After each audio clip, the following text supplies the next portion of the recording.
namurwaye inzika mbaza ngo wabigenje ute yego nashimusa umwana we ngewe ngo basake baba bagobonye ya midari batura twereka imbunda bitihize twereka imyenda kuri umusirikare bitihize twereka ikarita kuri demobe yego sinari narabaye na korodo face yego koro narakubiswe icyo gihe ariko sinakubwiye tugitangira nti role twiyeze gukina tukagukora ahantu tugira ngo twibe umuntu tugakina role je nkayikina ndi umupfumu kandi ntari we byagenze gute twarabikoze twashatse igitebo dufata n'inzoka yapfuye n'igikeri nyamabondo tubizirika mu gitebo turagenda tuzana amaraso kuri oporovi hari Nyabugogo y'ikiremve tuyamena mu marembo ye y'igipangu tuhashyira igitebo tuzirikamo umushwi w'inkoko icyo gitebo gihengamye kiriho inzoka yapfuye n'igikeri nyamabondo kizima kiziritse mu gitebo kiri hari uburyo twajyaga tujya hariya ku Rwanda rw'isukari ruri Kabuye hari hakiriho amajerekani y'ibibundi yitwaga Vikingi tugenda tukagura umushonge w'isukari twamara kuwugura tukaza tukajya gupakira urumogi ahantu ku muntu runaka rutuzanira ari amaburi tukayapakira mu majerekani ya Vikingi hasi tukabanzamo umucanga hejuru tugashyiraho amaburi y'urumogi hejuru y'urumogi tugasukaho umucanga nanone tugasukaho umushongi w'isukari ku buryo nta muntu wamenye ibyo dutwaye. Twongeye kubashimira abakunzi bacu mudukurikiye abari mu Rwanda abari mu mahanga nukuri turabakunda Yesu nashimwe nkuko mubibona ku kamera zacu rero dufite umutumirwa agiye gutangira twibwira ubundi dukomeza ikiganiro kare mwene data. Murakoze cyane nitwa Tanazi Mbarushimana ndo umugabo ndubatse mfite umugore n'abana merereye mu karere ka Gasabo mu murenge wa Gisozi ndi umukristo w'itorero rya Pantekote ryo mu Rwanda ADPR nsengera ku Gasave mvuka mu majyepfo y'u Rwanda mu karere ka Gisagara mu murenge wa Save. Tanazi tukira aho ngaho rero tinda umukozi w'Imana twifuje ko tuganiza ku buhamya bwawe se Tanazi ni muntu ki ese Imana mugeneza gute ese byakugendekeye gute duhamya bwawe dukurikiye twumve ubuhamya bwawe ni ubuhe. Murakoze ndetse kuba mwantumiye kugira ngo dukorane ikiganiro ndetse dushimira n'abakunda gukora gahunda zo gukurikirana ibiganiro kuri YouTube channel. Hanyuma rero Tanazi uti ni muntu ki gibuhamya bwanjye ni burebure ariko mu ncamake mu magambo make abanyarwanda bujya bajya bavuga ngo amagambo avunaguye akwira mu ruhago.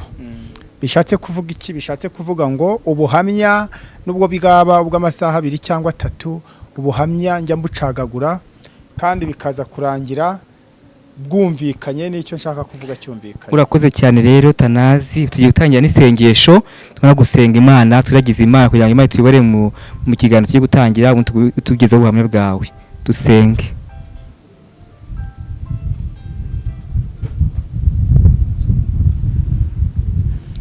Mana data wa twese turagushimiye kuri Imana nziza tugushimiye uburinzi bwawe bwabanye natwe mu minsi ihereye inyuma y'umugongo wacu warinze umuryango wanjye udinda igihugu muri rusange ndetse n'abanyetorero warabarinze urinda abantumiye ndetse nanjye urandinda nuhabwa icyubahiro. Aka kanya rero usanzwe unkoresha nyemerera unkoreshe kuruta uko wajya unkoresha umpe kuvuga iby'umumaro ikirenze kuri ibyo nyiringabo Imana kanwa kanjye kuri ukarinde kuvuga ibiterekeranye ahubwo mpubwenge bwo kuvuga mvugishijwe nawe kugira ngo ibyo mvuga bigirire umumaro abaduteze amatwi bibahindure bibavane ku rwego rumwe bibageze ku rundi kandi utangirane natwe usozanye natwe mu izina rya Yesu amen. Imana igumisha Tanazi rero murakoze cyane watanye tugumanya ubuhamya bwawe ubundi ukomeze mu kiganiro. Yego nkuko nabivuze mvuka mu majyepfo ndu mwana wa 4 mu rugo iwacu kwa data na mama ndu umuntu waje kwisanga i Kigali reka mvunagure sinajya kuvuga uko navutse uko nabayeho nuko narezwe reka mvuga ubuhamya bw'iby'Imana yankoreye kuko ari cyo cyatumye duteranira aha ngaha ari cyo cyatumye muntumira.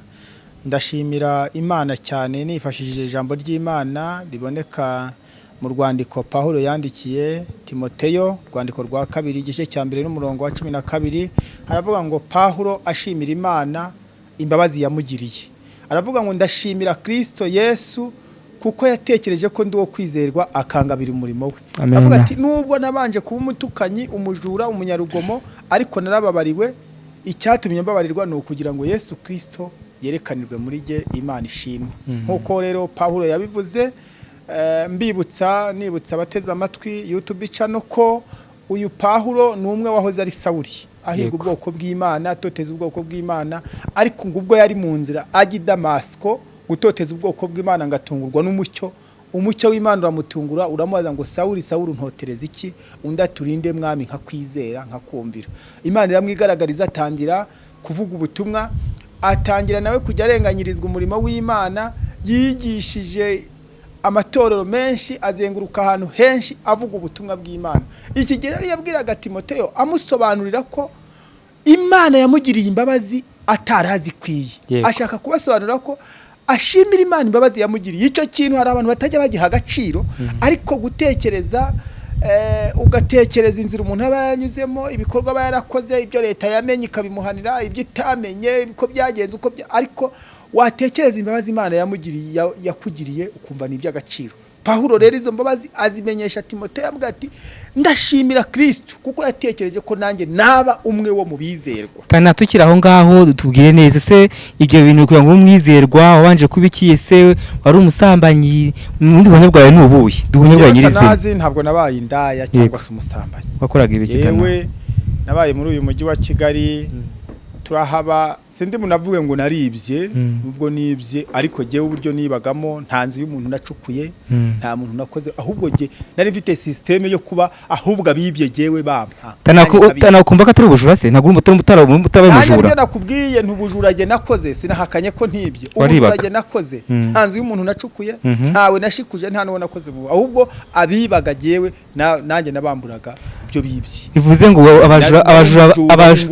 abajura baribaga nawe ukafata abajura bizi kutuba umujura w'ingufu. Tusobanura uko byagendaga rotana gute? Murakoze cyane. Nkuko nabivuze, mu mujyi wa Kigali nabubayemo kera, mpaba ducuruza, hari hakibaho amashashi, tugacuruza hari ya Nyabugogo, tugacuruza amashashi, narayacuruje buriya nkatwaza n'abantu. Ariko noneho jewe ubundi bwite ikintu nakoze, nacuruzaga jewe ibiyobyabwenge, urumogi, handi umupushayi. Hari uburyo twajyaga tujya hariya ku Rwanda rw'isukari ruri Kabuye, hari hakiriho amajerekani y'ibibundi yitwaga Viking, tugenda tukagura umushonge w'isukari, twamara kuwugura tukaza tukajya gupakira urumogi ahantu ku muntu runaka rutuzanira ari amaburi, tukayapakira mu majerekani ya Viking. Hasi tukabanzamo umucanga, hejuru tugashyiraho amaburi y'urumogi, hejuru y'urumogi tugasukaho umucanga, nanone tugasukaho umushongi w'isukari, ku buryo nta muntu wamenye ibyo dutwaye. Je nibyo bintu nakoze, sindi buvuge ngo urumogi sinarunyweye, ariko je ntabwo nubwo narunyweye cyane, nuko twabikoraga nko mu buryo bwo kujijisha kugira ngo utitwa Babiloni, kuko iyo wagura umupusha utanywa urumogi, abazaga kurukuguraho babonaga ko uri Babiloni. Bivuze ngo wacuje urumogi narunwa?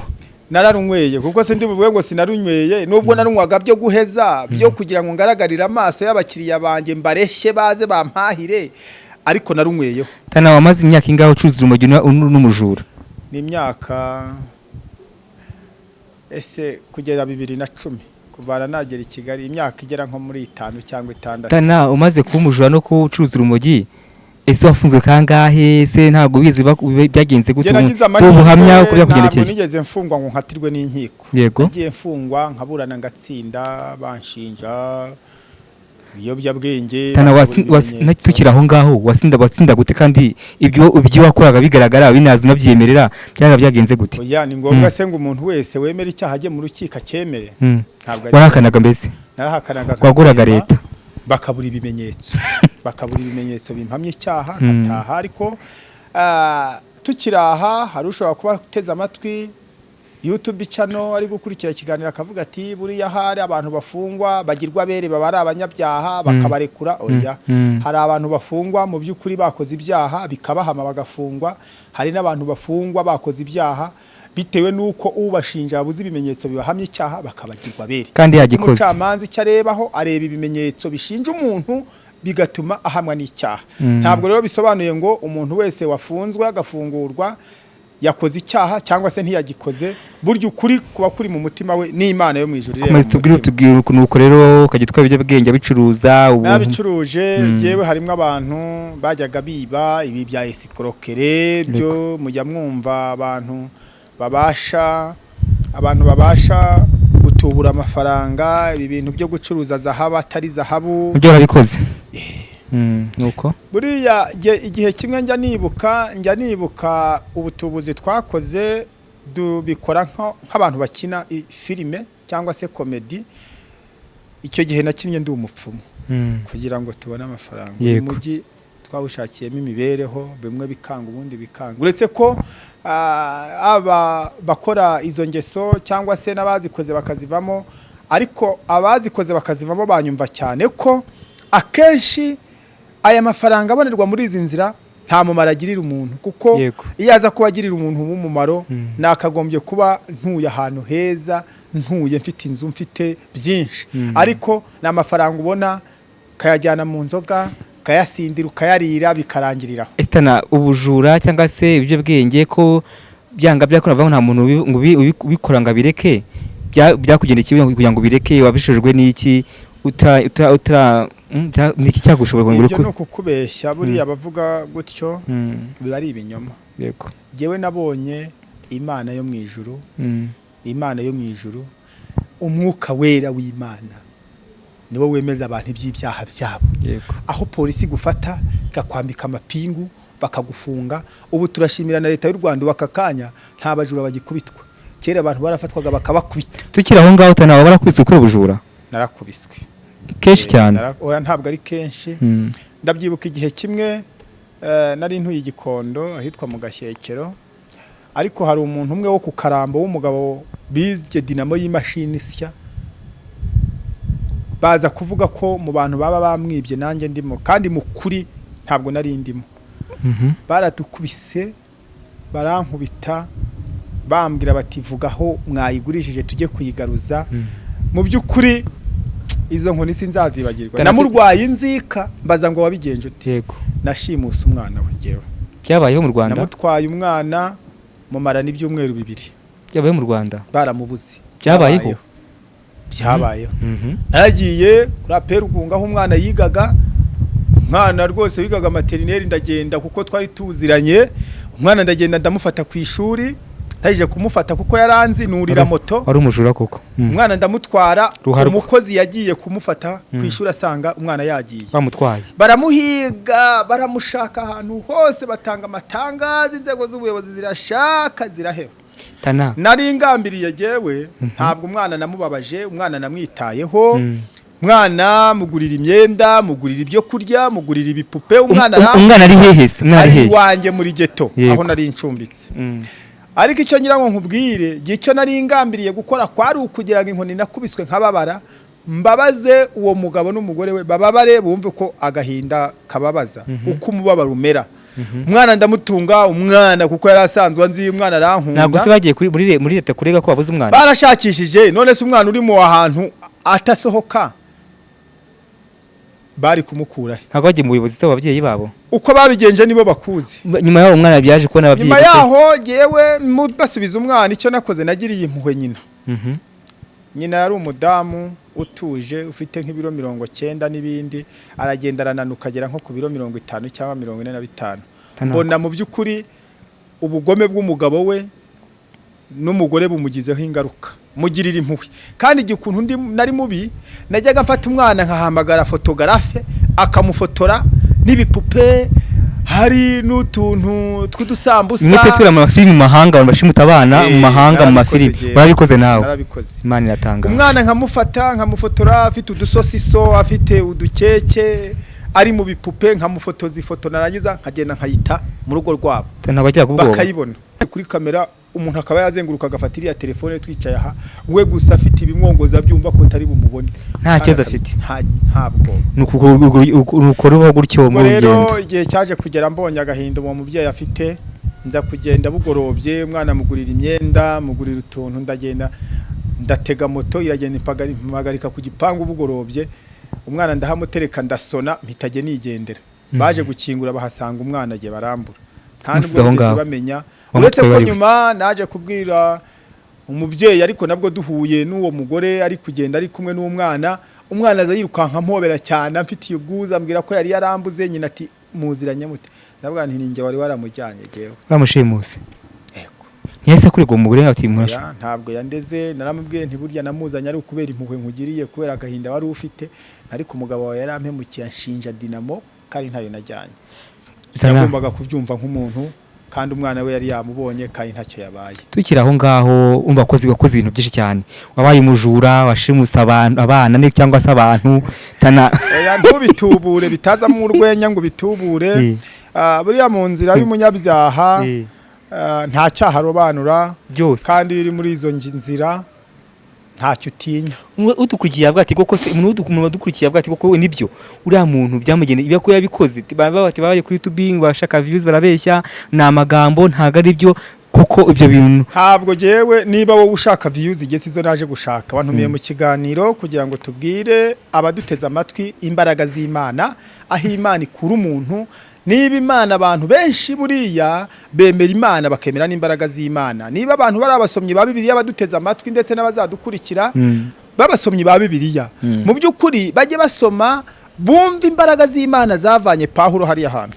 Ikintu cyashaka kuvuga nyine ko bavuga ati ntabwo ari byo barabeshya, nibyo kuri YouTube babigize ngo nibyo icyo babwira abo bantu.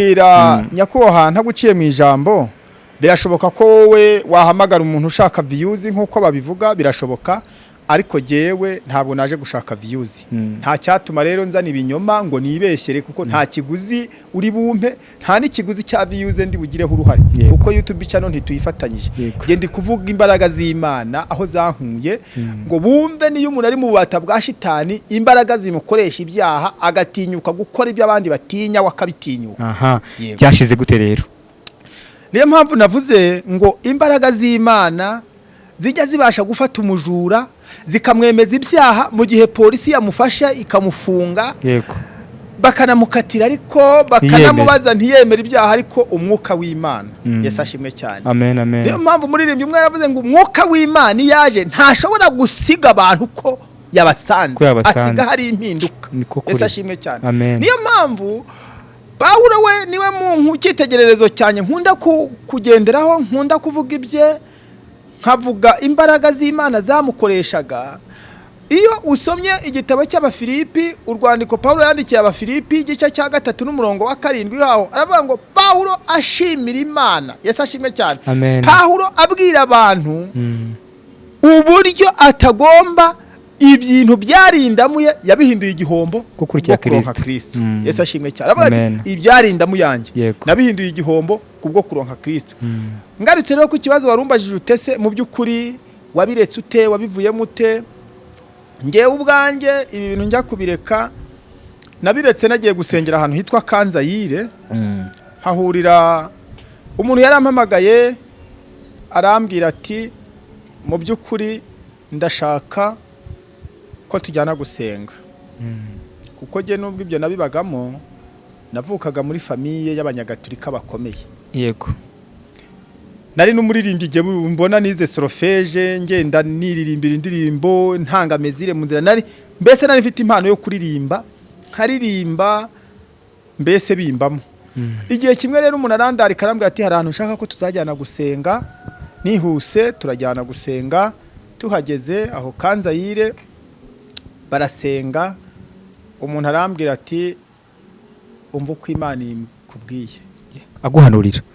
Niko byitwaga icyo gihe nari ntarabyemera kuko sinari imbizi. Yego. Arambwira ati umva uko Imana ikubwiye. Arambwira ati wakizwa utanakizwa, Imana iragushaka. Yego. Kandi Imana igufiteho umugambi. Yego. Ati rero arongera asubiramo ati wakizwa utanakizwa nubwo Imana igushaka ikabigufiteho umugambi, Imana hari umunyafi igiye kugukubita iminyafi 2. Yego. Arambwira ati umunyafu wa mbere urawubona mu mpera z'iki cyumweru, hari kuwa 4. Arambwira ati umunyafu 2 umwe urawubona mu mpera z'iki cyumweru, undi munyafu urawubona nyuma y'imyaka 2. Numva ni ibintu je ndavuga nepo ibise ni ibiki nuko, ariko turataha ngenda ntekereza umunyafi Imana ishaka kunkubita ni bwoko ki, bimeze bite nuko byaje kugenda bite rero. Ubwo hari kuwa 4, kuwa 5, kuwa 6 bwacyaga ari umuganda rusange usoza ukwezi. Uri mu mwaka wa ryari? Ni 2008. 2008. Yego. ubwo rero hari kuwa kane kuwa gatanu kuwa gatandatu ari umuganda rusange aho nari ncumbitse mu gashyekero hazindutse ikintu cyitwa umukwabu. Yego. Umukwabu urazinduka basaka mungo bagira gute. Noneho hari umugabo wari utuye ku Karambo wari umusirikare wari warayi wanje kubera ubunyereri abantu bazi igice cyerekeye mu gashyekero uva gashyekero ujya mu Karambo na ahantu haba urwondo imvura yaguye irafite moto yaje sabura uko ataha inshuti yanjye ari wanje arangije muke mu gitondo aho yari yamanitse ikote rye mu kurimanura havamo ibintu bigendanye n'imidari ya zahabu ngo yari yaraherewe muri Sudani yari umusirikare bitakaraho azinduka agenda akihava batangira gusaka ngo basake babagobonye ya midari batura twereka imbunda bitihizo twereka imyenda kuri umusirikare bitihizo twereka ikarita kuri demobe. Yego. Sinari narabaye na korodo face. Yego. Koro narakubiswe icyo gihe aho uwo nyine cyo uminsi bati uri umusirikare ntashwe ibise wabikuye midari nindakanyagwa simbizi none se ntubizi tubisanze iwawe bibu rubanza ariko cyo nkundira Imana buri Imana abantu bayizera n'abatayizera bazayizera kuko Imana irahambaye ko niko kuri nuko sinzi ukuntu ubwonko bwaje kugaruka nibuka ijambo nabwiwe ko mu mpera z'icyo cyumweru turi murumva hari kuwa kane uzakubitwa umunyafu nzakubitwa umunyafu jese ntabwo nari nzi umunyafu Imana izankubita nta nibyo nari nsobanukiwe sinari mbizi ari umupagani nuko ndangije nza kwibuka umugabo warayi wanje nza kwibuka nimero ze baramuhamagara avuga ko ibintu ari ibyo wari we wabihibagiwe wabitaye atabizi umugabo mwe muziranye twari tuziranye ari inshuti yanjye araza aravuga ati uyu muntu naraye hano mu by'ukuri manika ikote nagiye mu rukerera saa 10 shaka kuzinduka ngo kuko yari umucuruzi hari urugendo ngo yashakaga kujyamo mu nce za Nyamata mu Bugesera arabasobanurira ubwo birumvikana baranandeka ariko bandeka namaze kugira gute nakubiswe nyuma baragenda yari inshuti yanjye cyakora nsigira amafaranga ati wihangane uhuye n'ingorane ku bwanjye nyine nta kundi ati urebe ukuntu wagura pomade wisige ariko nari namaze gukubitwa mu by'ukuri ubwo rero igihe cyaje kugera mbitekerezaho buracya ku cyumweru ntekereza ndavuga ntese niba Imana yarambwiye iminyafu 2 umunyafu ngomba gukubitwa icyumweru mu mpera zacyo bikaba bihise bibaho yego ese uwo munyafu uzaza nyuma y'imyaka 2 ni munyafu ki umeze uti ucira tekereza byibaza mva ndatekereje wa muntu wari wandaritse ngo tujyane hahantu gusenga izo nkuru abarazumvise araza aravuga tumva rero Imana iragushaka yakubwiye ko wakizwe utakizwe gushaka kandi wakizwe utakizwa igomba kugukubita iminyafu 2 ntiyivuguruza rero ubwo nushaka senga noneho jewe tena nahise mvuga ni nakoze ubujura nakucuruza ibiyobyabwenge birangira nta nkoni nkizi nkubiswe none ubu ngubu uwo munyafu nyuma y'imyaka 2 n'ugupfa Jeri ko numvaga ari ugupfa ndangije rero umuntu arambwira atumva rero inyama nakugira akizwa hinduka ukizwe niba ibyo utekereza byo kuba wanapfa koko ariko byagenda ariko nibura uzabona ubugingo yego ntangira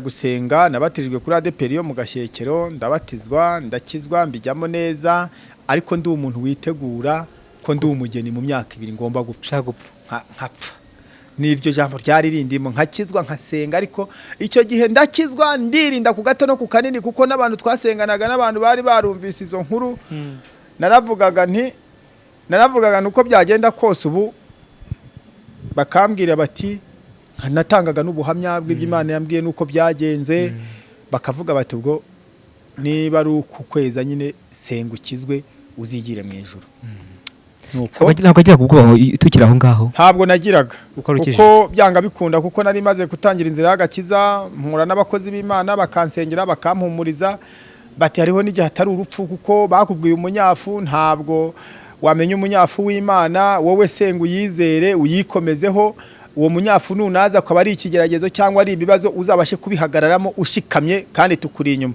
icyo gihe rero n'abakirisitu bari bagikundana bafatana mu mugongo bagirana urukundo ariko ubu rugenda rudohoka rucogora noneho rero ngarutse twihuse igihe cyaje kugera imyaka 2 ishize ubwo twa 2008 2010 2010 uwo mwaka urimo ushaka kugira ngo ujye gushira umuntu yarampamagaye ari mu majyepfo iwacu arambwira ati nakuboreye akazi ariko muri uko gusenga hakaba hari abantu bambwiraga ngo Imana ngo iguhuje n'abakomeye ngo Imana ngo irakuzamuye ngo ikwicajanyije n'ibikomangoma ntiyaza ariko ibyo bikomangoma mbese urumva umuntu umwana muto mu gakiza nkibaza byinshi noneho wayimbwira ngo injyanye no mu mahanga ngo injyanye hanze umuntu arampamagara ari mu majyepfo gende ikigali arambwira ati ubu rero nakuboneye akazi muri Kenya ko gukora muri Nakumati ntiryasezerano ry'Imana ngiye hanze ntindagiye reka mbwira abateze amatwi nagurishije ibintu nari mfite ngurisha intebe ngurisha igitanda ngurisha ibintu no mu cyaraho nari naraguze udutungo ndatugurisha nshaka rese passe ibyangombwa ndabishaka umuntu arambwira ati tuzahurira i Kigali yego turahuye dukatisha imodoka twagomba kunyura i Kampala mugiye hehe komeza Nairobi muri Kenya ugiye mu kazi se cyangwa ugiye kandi nkubwa ko nari ngiye mu kazi ngo muri Kenya aho bamboneye akazi muri Nakumati yego tugeze ku mupaka dusanga abahungu b'inkotanyi abanyarwanda ingabo z'u Rwanda zihagarika imodoka bati muvemo bafite ifoto ya wa muntu unjyanye hehe ku kazi muri Kenya bati sohokana n'ikipe y'abantu muri ko murjyanye tuba turasohotse yego je nari nzi ko ngiye muri Kenya ndumwe nsanga turi kumwe n'ikipe y'abantu tugiye muri Kenya koro twarabonabonye batuvanyemo batwicaje hariya nsanga turi abantu 9 n'uwo muntu icyo gihe bajyanye ibi bavuga ngo bya M23 nubwo ngubwo yari yasaze ngo ari kujyana abantu muri Kongo uwo muntu rwose abajyanye nta muntu bizi mutabizi